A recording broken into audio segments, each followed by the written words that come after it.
નાય વાસુદેવાય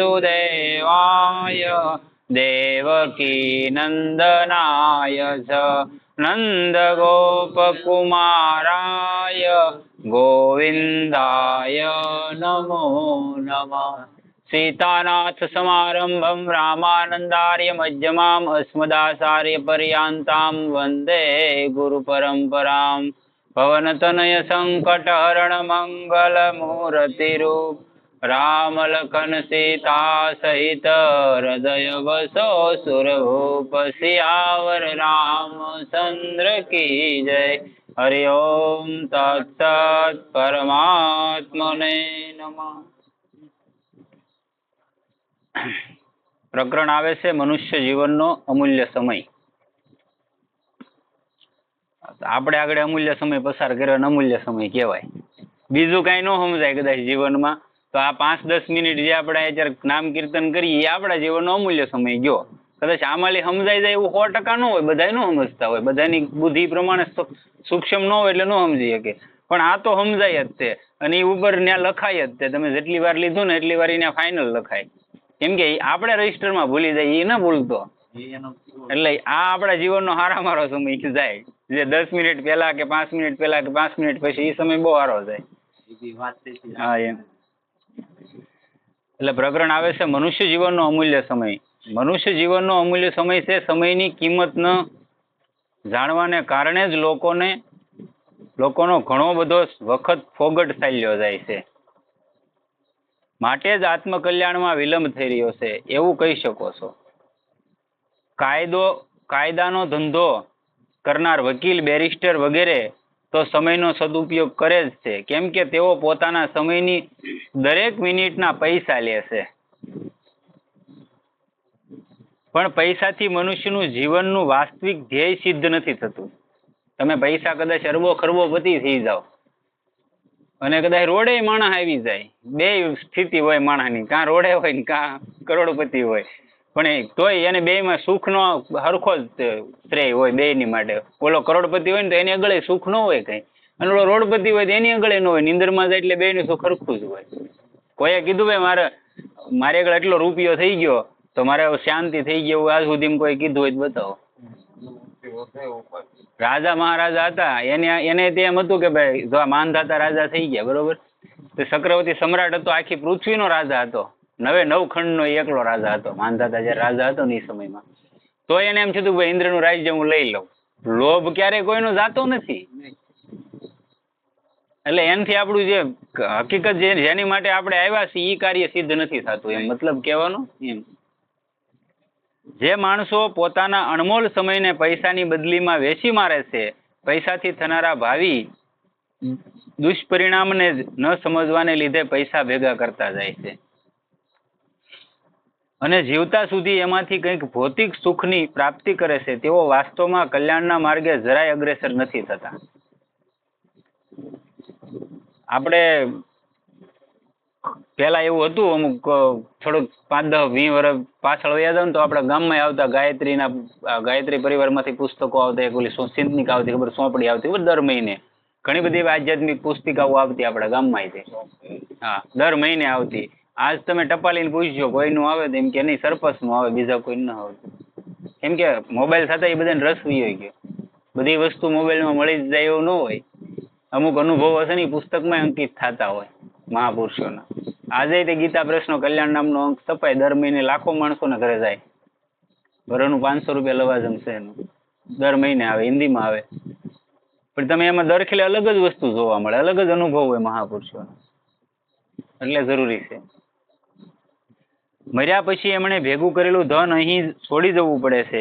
એનાથી પણ એમને કશો લાભ નથી થતો. ઉપરથી એ શોક અને ચિંતાને વધારનારું જ હોય છે. માટે તેઓ ધન, માન વગેરેના મોલે પોતાના અમૂલ્ય સમયને વેચી નાખે છે. અને તેઓ પોતાની સમજ પ્રમાણે બુદ્ધિમાન હોવા છતાં વાસ્તવમાં બુદ્ધિમાન નથી. બુદ્ધિમાન તો તેમને જ કહી શકાય કે જેઓ જીવનમાં અણમોલ સમયને અણમોલ કામોમાં ફાળવે.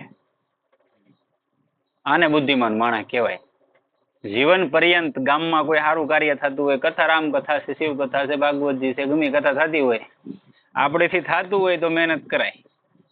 5 જણા આપણે હારે હાલતા હોય ને આપણે મહેનત કરી હોય તો એનું શ્રેય આપણને માણા ભલે નો આપે, માણા તમને દુનિયામાં કોઈ સારું કહેવાનું જ નથી, પણ પરમાત્માને ઓલે તો છે ને એ કાયદેસર દેખાય કે આ માણસ એનો સ્વાર્થ આમાં જરાય નથી, છતાંય તે બધાની માટે આ માણસે કામ કર્યું એમ. ન્યાય તમારું ઓલું થાય. હા લખાય એમ.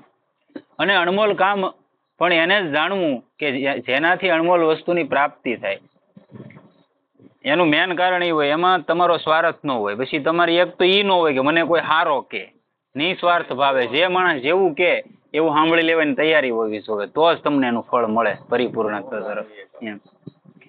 એ અણમોલ વસ્તુ છે. પરમાત્માના તત્વજ્ઞાનથી થનારી આત્મ ઉન્નતિની પરમ સીમા પરમેશ્વરના સ્વરૂપની પ્રાપ્તિ, આને જ બીજા શબ્દોમાં પરમ પદની પ્રાપ્તિ અથવા મુક્તિ પણ કહે છે. દુઃખની વાત એ છે કે ઘણા ભાઈઓ તો એવા છે કે જેઓ પોતાના સમયને સોપાટ, પત્તા, શતરંજ વગેરે રમવામાં, સાંસારિક ભોગોમાં તેમજ ઊંઘ, આળસ અને પ્રમાદમાં ફોગટ જ વિતાવી નાખે છે.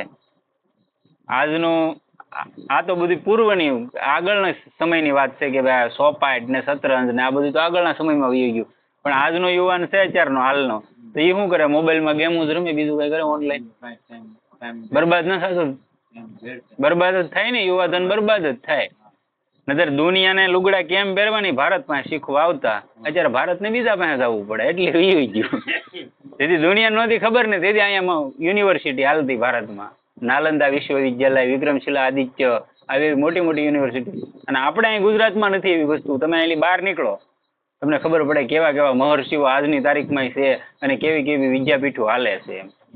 અને આપણી આર્ય સંસ્કૃતિને બસાવવા માટે કેવી કેવી મહેનત હાલે છે. આપણે અહીંયા નથી એટલે આપણને એમ થાય બધું આમને જ દુનિયા હાલે. આપણે ગુજરાતમાં ખાસ પૈસા પાછળ મહેનત હોય કે આપણી સંસ્કૃતિ શું છે, આને કેમ હાંકવી, આ માણાને કેમ આને શું શિખામણ દેવી, કે હાલો ભાઈ 8 દી એક ફેરી ભેગા થવું, એ કાંઈ છે જ નહીં. પૈસો કમાઈ લો, પૈસો કમાઈ લો, માનવતા નષ્ટ થતી જાય.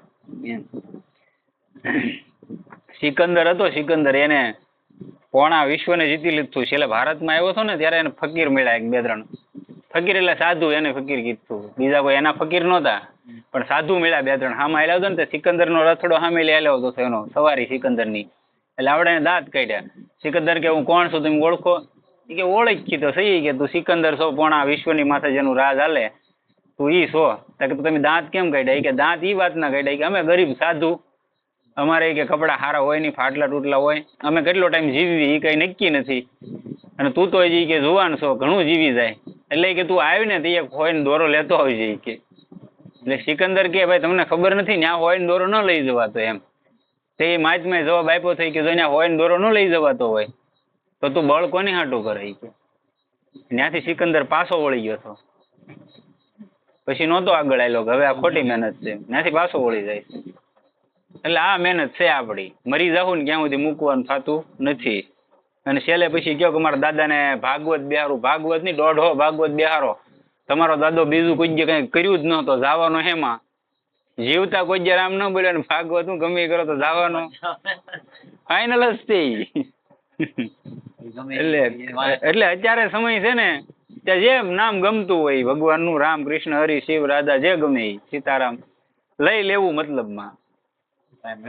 ટાઈમ નો ખરાબ જવા દેવો. તમારે એવું નહીં નાખવું કે આપણે 2-3 માળાઓ પહેરલી, 2-3 ટીલા કરી, તો એવું કાંઈ ન કરતા. એ કાંઈ ન કરતા. એમને તમે તારે જ્યાં મોકો મળે ત્યાં ભગવાનનું નામ નહીં ભૂલવાનું. ઘણા એવા મૂઢ છે જેઓ જીવનના અણમોલ સમયને ચોરી, વ્યભિચાર, જૂઠ, કપટ વગેરે કુકર્મોમાં વિતાવીને આલોક અને પરલોક બેયથી ભ્રષ્ટ થઈને દુઃખ વેઠે છે. એવા 2-3 કર્મો છે. એ કર્મો તમારી માથે તરત આવી થઈ જાય. અત્યારે ક્રિયામણ કર્મ તમારી માથે કોઈ દિવસ આવે નહીં, તરત ન આવે. તમે અત્યારે કાંઈ પણ કર્મો કરો નાના મોટા, એ કર્મો તમારી આગળની બેલેન્સ તમે કરો. તમે અત્યારે ભાઈ મહેનત કરો, પૈસો કમાવો, શું કામ કમાવો? આગળની જીવન સુખી જીવવા માટે કમાવો ને. એમાં આપણા જીવનમાં તે કાંઈ કર્મો કરીએ ને, અત્યારે સારા કરીએ મોડા કરીએ તો આગળના જીવન માટે કરતા હોઈએ. તો આપણે ખરાબ કર્મો કાંઈ ક્રિયામણ કર્મો કરીએ ને એટલે એ ખરાબ જ તે હોય તો જ તે તરત આવી થાય, નગર થાય નહીં. તો એ ખરાબ ક્રિયામણ કર્મો છે એ ઓલા જન્મ માટે રાખેલા હોય આપણે. કેમ કે આમાં એક ફેરી આપણે આવી ગયા, આમાં આપણે કોઈ જે વિચાર્યું ને ભગવાન શું છે એમ, બરોબર, એવો સમય આપણે આગળ 2 ફાંકા મારવાવાળા મળી ગયા હોય, ઓટે બેઠા હોય, ત્યાં 2 જણા મળી ગયા હોય, તો આપણે આગળ 2.5 કલાકનો ટાઈમ હોય, બોલો હોય કે ન હોય? કે બાપુ ભાઈ અહીંયા આવજો ને તમારું કામ છે, બે સારી વાત કરે બાપુને બે મસ્કા મારે. હા હા સ્પષ્ટ વાત કરું. એટલે બાપુ 1 કલાક ને બેહે, બોલો બેહે કે નો બેહે? અહીંયા બાપુને કીધું બાપુ અડધી કલાક આવજો તો સારું. એમાં એવું તો મારે વ્યવહારિક આવી ગયું હતું. દુનિયામાં કોઈ વ્યવહારિક વગરનો છે નહીં સાહેબ, બધાને વ્યવહારિક છે. પણ જેથી ઓલાની ચીઠી ફાટશે ને તેથી કોઈનું વ્યવહારિક નહીં હાલે, પડ્યું રહે, યાદ રાખીને હાલજો.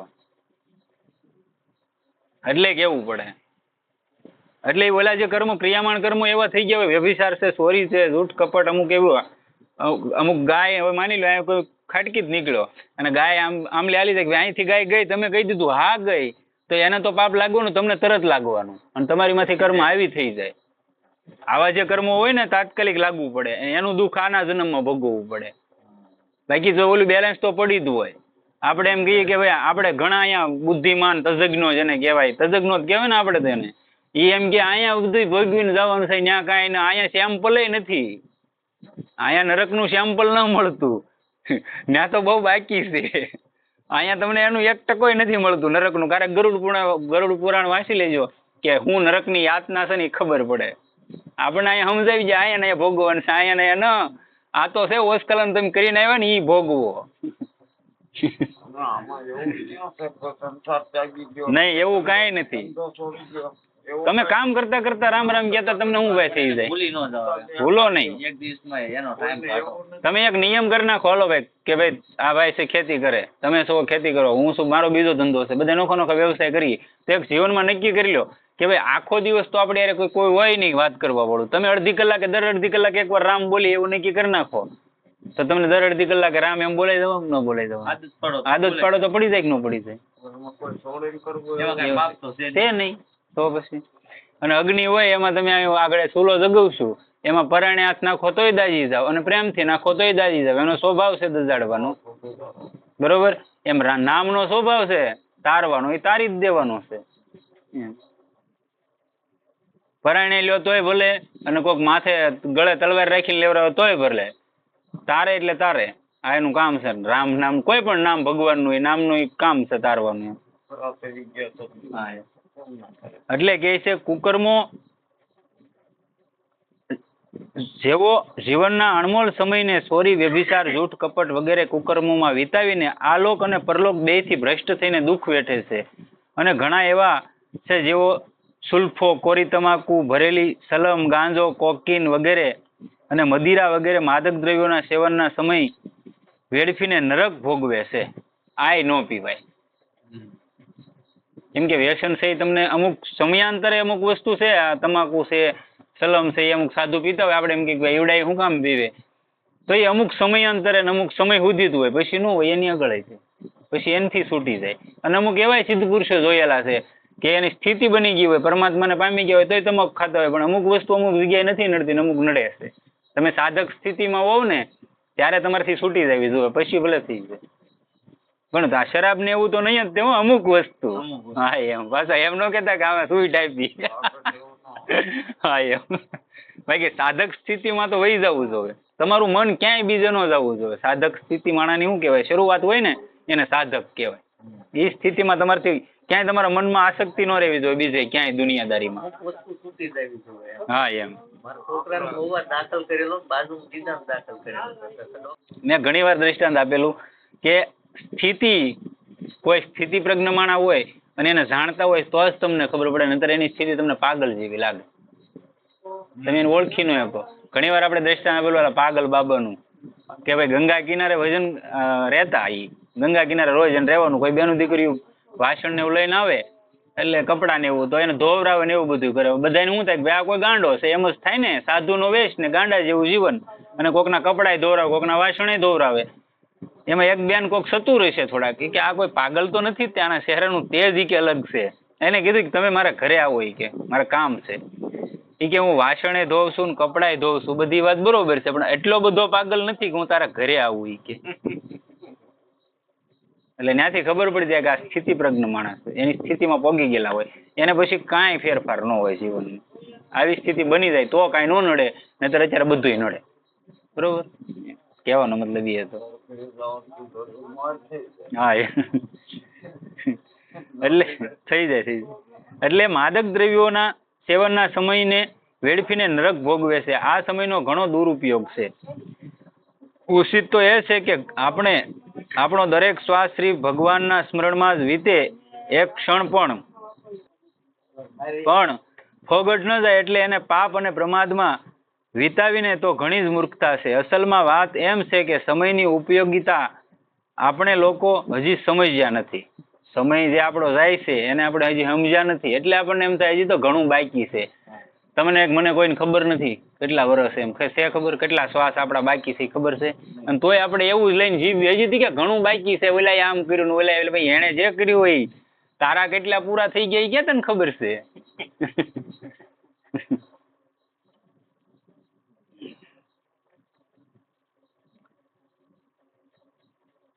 શ્રી ભગવાનના સ્મરણમાં જ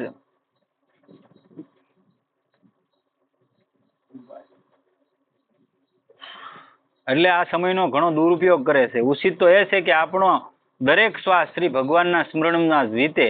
એક ક્ષણ પણ ફોગટ ન જાય એટલે એને પાપ અને પ્રમાદમાં વિતાવવી તો ઘણી જ મૂર્ખતા છે. એક શ્વાસે ખાલી ન જવો તો અસલ ભજન થઈ જાય. અને ઈ પછી તમારે કરવું ન પડતું. ઈ પાછું તમને કહી દઉં, કોઈ એમ કે ભાઈ મારે ધ્યાન રાખવું પડે રામ રામ કે કૃષ્ણ કૃષ્ણ કરવામાં, તો ધ્યાન નથી રાખવું પડતું. અમુક જ સમય સુધી તમારે ધ્યાન રાખવું પડે, પછી ધ્યાન નથી રાખવું પડતું. માળાની મેન જરૂરી જ તે કે તમે ભૂલો ને એ માટે કે પારો ફેરો તમને ખબર પડે ને મારે રામ કહેવાનું છે. મેન જરૂરી આદત પાડવા. બાકી તો તમે પછી તમારી સ્થિતિમાં બેસી જાઓ અને શ્વાસ પર શ્વાસ વાલવા મળે એટલે તમારે એની સામે ખાલી ધ્યાન જ રાખવું પડે, બોલવું ન પડતું. એટલે ઓટોમેટિક રામ રામ થયા કરે. અને એના પછી રૂએથી એ શબ્દનો ઓલું થતું હોય, ધ્વનિ થતો હોય રામ રામ કે કૃષ્ણ કૃષ્ણ જે નામ હોય એનું. એવા ઘણા મહાપુરુષોને આપણે સાંભળેલાય છે અને એકાદાને મળેલાય છે. એટલે કે છે કે એટલે એને પાપ અને પ્રમાદમાં વિતાવી તો ઘણી મૂર્ખતા છે. અસલમાં વાત એમ છે કે સમયની ઉપયોગિતા આપણે લોકો હજી સમજ્યા નથી. જેમ પૈસાની ઉપયોગિતા સમજી છે એમ જ જો સમયની ઉપયોગિતા સમજી હોત તો ભૂલથી આપણો એક ક્ષણનો સમય ઈશ્વર સ્મરણ વિના ન વીતત. જેટલી પૈસાની જરૂર છે એટલી જીવનમાં એમ આપણે સમજીને જીવવી છીએ કે પૈસો છે તો બધું છે. એમ જો પરમાત્માના નામને યાદ રાખ્યું હોત તો આપણે અત્યારે પામી ગયા હોત ફાઈનલ. અને ભગવાને ગીતામાં કીધેલું છે આપણે ગોચીએ, આપણે દી ઉગીને ગોતતા હોય. ભગવાને ચોખ્ખું કીધેલું છે યોગક્ષેમ વહામ્યમ, તું મારો થઈ જાય ને તારે બધું વહન હું કરી દઉં. એ ટુ ઝેડ. હા, બધું વ્યવસ્થા એ કરી છે. આપણે ભાડાની મોટરમાં બેસીને ક્યાંક જઈએ છીએ અને રસ્તામાં કોઈ સજ્જન સાથે વાત કરવા માટે મોટરને રોકવી પડે છે, તો એ વખતે આપણે એમની સાથે સારી રીતે વાત કરવા નથી માંગતા. કેમ કે આપણી નજર તો દર મિનિટે વધતા જતા ચાર્જ કરનાર મોટરના મીટર પર મંડાયેલી હોય છે. હોય ને, મીટર માથે જ મંડાણેલી હોય ને ભાઈ, કે આ જેટલી ઘણી પીડ્યો રહે એટલું વધારે સડશે એમ. આ પૈસાની ઉપયોગિતા સમજવા માટેનો દાખલો છે દર મિનિટે ઉમેરાતા ચાર્જથી પણ આપણે સમયની ઉપયોગિતાને વધારે નથી સમજતા. આપણા માટે તો ઉચિત તો એમ છે કે જેમ મોટરમાં બેસીને કોઈની સાથે વાત કરતી વખતે આપણું મન પૈસામાં લાગેલું રહે છે, એ જ રીતે સંસારનું દરેક કાર્ય કરતી વેળાએ અમૂલ્ય જીવનની એક એક ક્ષણ મુખ્યપણે શ્રદ્ધા અને પ્રેમ સાથે પરમ પ્રેમાસ્પદ પરમાત્માના ચિંતનમાં જોડી દેવી જોઈએ. એટલે તમારું કામ થઈ જાય.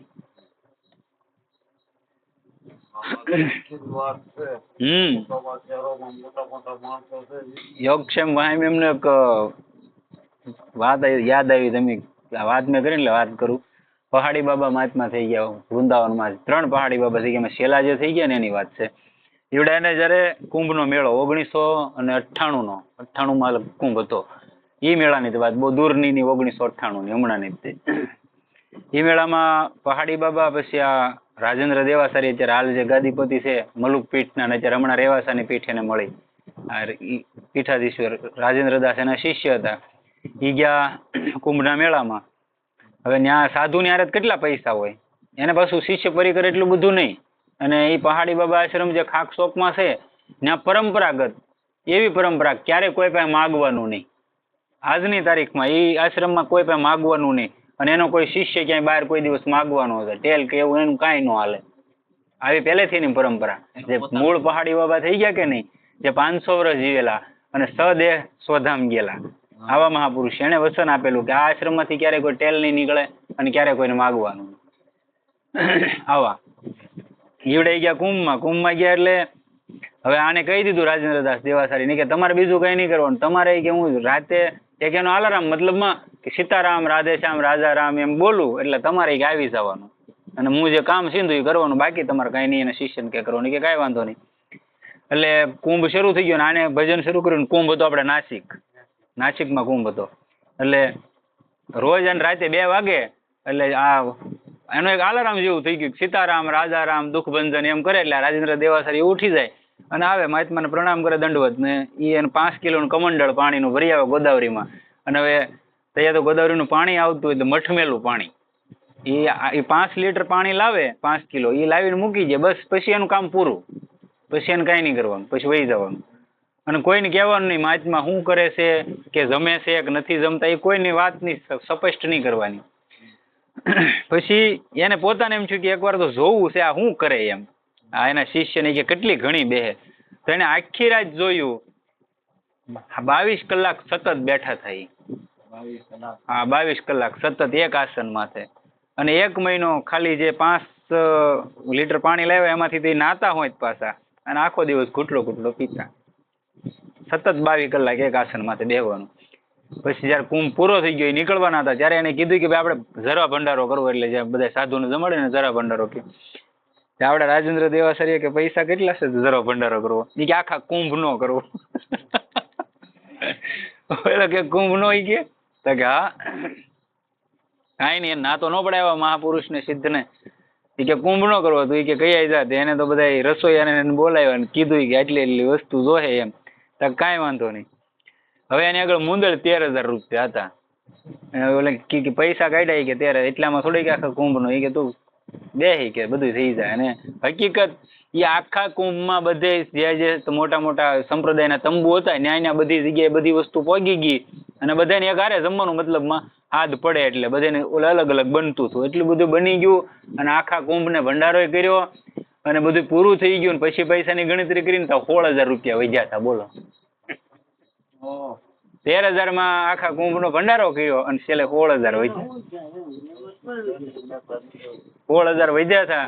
અને તોય એને એમ કીધું કે રાજેન્દ્ર દેવાસારીની પંડિતજી કહેતા, રાજેન્દ્ર દેવાસારી જન્મથી બ્રાહ્મણ છે, એ કે પંડિતજી આ તો એ કે ઉતના 3,000 વધારે વધ્યા, કે હાલો કાંઈ વાંધો નહીં કે ગૌ માતાની સેવા કરી નાખશું અને વૃંદાવનમાં જઈને ભંડારો કરી નાખશું. અરે એમ વધારવાનું નહીં. આવા મહાપુરુષ.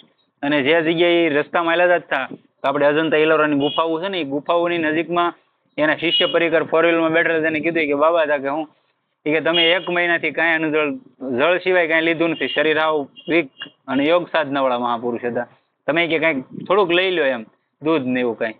તો એ પેલા એવા માણસ હતા કે ઓલું કંઈક કેવું દૂધ કહેવાય, ધારેશ્વર દૂધ કહેવાય ને, પેલી ધારનું ગરમા ગરમ દૂધ, એવું દૂધ સિવાય પીવે નહીં. એ ક્યાંય જો એવી ગાવું હોય રસ્તામાં તો મને કહેજો, તો એ કે હું પી, નહીતર નહીં. તે બરોબર અજંતા ઇલોરાની ગુફાઓ પાસે હશે આપણી જેવા કિસાનની વાડી, ત્યાં ઊભી રાખીને ગાવું ભાળી ગયા. એટલે ત્યાં જઈને 4-wheel ઊભી રાખીને ત્યાં બધા ગયા અંદર. તે ઓલાને વાત કરી કે ભાઈ બોલો, આવા માહિતમાં જાય એટલે ઓલા હેઠા બેસી ગયા. એ કે બોલો શું કામ, કે દૂધ જોવે. તે તરત એ ભાઈએ દૂધ ને એવું દોઈ દીધું. હવે એને કોઈ ખેડૂ હોય એને ઘરે કોઈ સાધુ જાય અને દૂધ પાયું હોય તો એને પૈસા આપે તો કોઈ ખેડૂ લે ખરો? ન લે, સ્વાભાવિક છે. અને મહાત્માની બંડી ઓલાના જોડીમાં હાથ વયો ગયો, એ 2,000 રૂપિયા ગાયું ને અમે નીકળી ગયા. એ કે આલ્યો લઈ લો, એ કે હું ન લઉં, કે આ મને ન ખપે એમ. એ કે એ ગા માતા નામે નીકળી ગયા, એને સારો નાખી દીધો, બાકી આ પૈસા આ જોડીમાં પાસા નો થાય. આવા સિદ્ધ પુરુષ હતા. હવે નથી ભગવાન, મતલબ કહેવાનો મારો જે યોગક્ષેમનું વહન કરે ને એનું મેં ઉદાહરણ આપ્યું કે 13,000 માં આખા કુંભનો જરો ભંડારો કર્યો હતો. હાય કરો એટલે બધું ઈ પરમાત્મા કરી જાય, કહેવાનો મતલબ ઈ એમ. એટલે મેં આ વાત કરી. આવા મહાપુરુષો આ રીતે ચિંતન કરતા કરતા ભગવાનની દયાથી કોઈ પણ ક્ષણે આપણે ભગવત પ્રાપ્તિ થઈ શકે છે. અને એ જ ક્ષણે ભગવત પ્રાપ્તિ થાય છે. એ જ ક્ષણનું જીવન અત્યંત અમૂલ્ય છે. વખતની તુલના કશાની સાથે કરી શકાય નહીં, પણ એવો વખત શ્રદ્ધા અને પ્રેમપૂર્વક ચિંતન કરવાથી જ પ્રાપ્ત થાય છે. માટે આપણે શ્રદ્ધા અને પ્રેમપૂર્વક સર્વવ્યાપી સર્વશક્તિમાન પરમેશ્વરના સ્વરૂપનું સદાય ચિંતન કરવાનો અભ્યાસ કરવો. આમ કરવાથી આપણો બધો સમય અમૂલ્ય બની જશે. જો પ્રેમ અને શ્રદ્ધાની ઉણપને કારણે જીવનભરમાં ભગવત પ્રાપ્તિ ન પણ થઈ તો પણ કશી ચિંતા નથી, કેમ કે અભ્યાસના બળે અંતકાળે તો ભગવાનના સ્વરૂપનું ચિંતન જરૂર થશે જ. અભ્યાસ કરવાનું મેન કારણ આ, કેમ કે જેવી તમારી છેલ્લી સ્થિતિ હોય એવો જ તમારો જન્મ મળે, એ નક્કી રાખી લેવાનું. આપણે ઘણા ન કહેતા દાદા કે 15 દી માળિક દાદા 15 દી કોમોમાં વૈયા ગયા. કોમોમાં ન ગયો, આખી જિંદગી કઈ કર્યું જ ન હોય, બરોબર. આખી જિંદગી કોઈ જે રામ જ ન બોલ્યા હોય તો પછી કોમોમાં જવું પડે, નક્કી જ કરવું પડે મારે હેમાં જવું એમ. બોલે ફિલ્મ શરૂ પેલા પ્રિન્ટ આવતી, અત્યારે તો બધું આવી ગયું એટલે વયું ગયું. પેલા પ્રિન્ટ આવતી ને, પ્રિન્ટમાં પટ્ટી ફરતી હોય ને એમ પિક્ચર હાલતું હોય.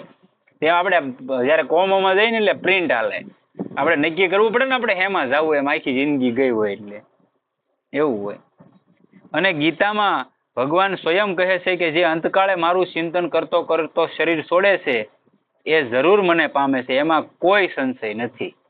લ્યો, અંતકાલે સ મામેવ સ્મર મુક્ત્વા કલેવરમ ય પ્રયાતિ સ મદ્ભાવંતમ યાતિ નાસ્ત્રયંત્ર સંશય.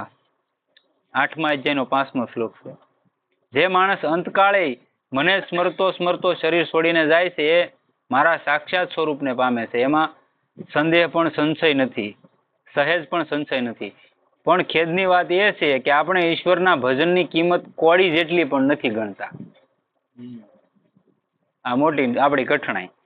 માનો કે એક માણસ આખા વર્ષમાં 8,100 રૂપિયા કમાય છે. જો રોજગાર છોડીને ભજન કરે તો એનું પણ એ ભજન કોડીઓ કરતા સસ્તું પડે છે. આ જે ગ્રંથ જેને લખ્યો ને, જયદયાલ ગોયંકા, રાજસ્થાનના મહાપુરુષ હતા. અને આના જીવનમાં આગળ આવશે આ પ્રસંગ, હું જ્યારે કહું ને પ્રસંગ આમાં કદાચ આવશે જ તે આગળ જતા. એને મારી જેવો હતો એક, ત્યાં હરકી પોડી કહેવાય ને, અને આનો સ્વર્ગ આશ્રમ છે, ત્યાં આનો આશ્રમ છે સ્વર્ગ આશ્રમ, ત્યાં જ તે મેન આશ્રમ છે. ગીતા પ્રેસના બધા પુસ્તકો છે ને, લેખન એ ત્યાં જ થાય હાલની તારીખમાં. તે તો એ રોજ માછલી મારીને એનું ગુજરાન ચલાવતો, મતલબમાં ગંગા નદીમાં. એટલે આને જોયો એને, કે ભાઈ તું આ શું કરે, કે મારા બાળકોનું ભરણ પોષણ કરવા માટે આ કરવું પડે ને, કે બીજું મને કઈ આવડતું નથી, કે હું તને એક કામ આપું, એક આમાં તને મળે કેટલા, કે રૂપિયો. મને એ સમયમાં રૂપિયો ઘણો બધો થતો હશે. એ કે 1 રૂપિયામાં તારું ઘરનું ભરણ પોષણ થઈ જાય તારા બાળ બચ્ચાનું. કે હા, એ કે હું તને રોજના 10 રૂપિયા આપું, હું કવિ કરતા હું. એ કે આ રૂમ ખાલી પડ્યો ને એમ બેઠો બેઠો સીતારામ સીતારામ કર. 1 કલાક તો બહુ થઈ ગયું, પછી નો થયું કે આલ્યો 10 રૂપિયા પાછા, હું રૂપિયામાં બરોબર છું, કે 10 વણ જોતા. આ ભજનની કિંમત છે, આ એનો પાવર છે. મતલબ આના એટલે કેવું પડે કે લાંબો સમય ટેવ પાડવી પડે, બરોબર. બીજું બધું થાય બેઠા બેઠા. મેં કીધું નહીં, તમારે આખો દી કોઈને ખોદણી કરવી હોય, ઈર્ષ્યા કરવી હોય કે કોકની કરવી હોય તો આખો દી થાય. એમાં તમને કાંઈ માથું ન દુખે ને કાંઈ ન દુખે, પણ આમાં તમને અડધી કલાકમાં દુખવા મળે. વાર્ષિક 81,000 રૂપિયાના હિસાબે 1 મહિનાના 675 રૂપિયા, 1 દિવસના 22 રૂપિયા ને 50 પૈસા, 1 કલાકના 94 પૈસા અને 1 મિનિટનો 1.5 પૈસો થાય છે. 1 પૈસાની વધુમાં વધુ 60 કોડી માનીએ. ઈશ્વરનું નામ સ્મરણ 1 મિનિટમાં ઓછામાં ઓછું 120 વાર કરવામાં આવે છે. રામ રામ તમે કહો ને તો 120 વાર લેવાય છે 1 મિનિટમાં. માળા તમે 50 મિનિટ બેહો ને એટલે 50 માળા થઈ જાય. કેટલી? 1 મિનિટમાં 120 વાર નામ લેવાય જાય. હા, એટલે કે 1 સેકન્ડમાં 2 નામ લેવામાં આવે તો પણ એ કોડીઓ કરતા મંદું પડે છે. જ્યારે 8,100 વાર્ષિક કમાનાર કરતા ભજનની કિંમત કોડીઓથી મંદી પડે છે, તો પછી 1,500 રૂપિયા વાર્ષિક કમાનારની ગણતરી શું કરવાની? કંચન કામીની માન મોટાઈ, પ્રતિષ્ઠા, આસક્તિમાં ફસાઈને જેઓ પોતાનો અમૂલ્ય સમય વિતાવે છે એમનો એ સમય અને પરિશ્રમ તો ફોગટ જ જાય છે. એ સિવાય એમના આત્માનું પણ પતન થાય છે, બીજું કાંઈ થતું નથી. તમે જ તમારું હનન કરો. તમે બોલા કે ને કે ભાઈ આનો પાપી કોણ, આનો દોષી કોણ, તો તમે જ તમને માર્યા, બીજા કોઈ ન માર્યા, ગામ ન મારવા આવ્યું. તમને 1000 વાર કીધું હોય, શાસ્ત્રોએ સમજાવ્યા, આપણા ઋષિ મુનિઓએ બધા શાસ્ત્રો લખ્યા એને સમજાવ્યા, પછી તમારે અંદર એક કોઈ એવું તત્વ બેઠું ઈ તમને વારે વારે સમજાવે. હવે તમે જ નો પાછા વળો, તમારી કઠણાઈ બીજું કઈ. તમને પોકારીને કહેતા હોય શાસ્ત્રો ને બધા કે ભાઈ પાછા વળો, રામ રામ કયો, સીતારામ કયો. તમારે નક્કી જ કરી લીધું કે જવાનું છે ને જવાનું જ છે, તો જાઓ ભાઈ. સદગુરુદેવ કી જય. સીતારામ રામ રામ સીતારામ રામ રામ સીતારામ રામ રામ સીતારામ રામ રામ સીતારામ રામ રામ સીતારામ રામ રામ સીતારામ રામ રામ સીતારામ રામ રામ સીતારામ રામ રામ સીતારામ રામ રામ સીતારામ રામ રામ સીતારામ રામ રામ સીતારામ રામ રામ સીતારામ રામ રામ સીતારામ રામ રામ સીતા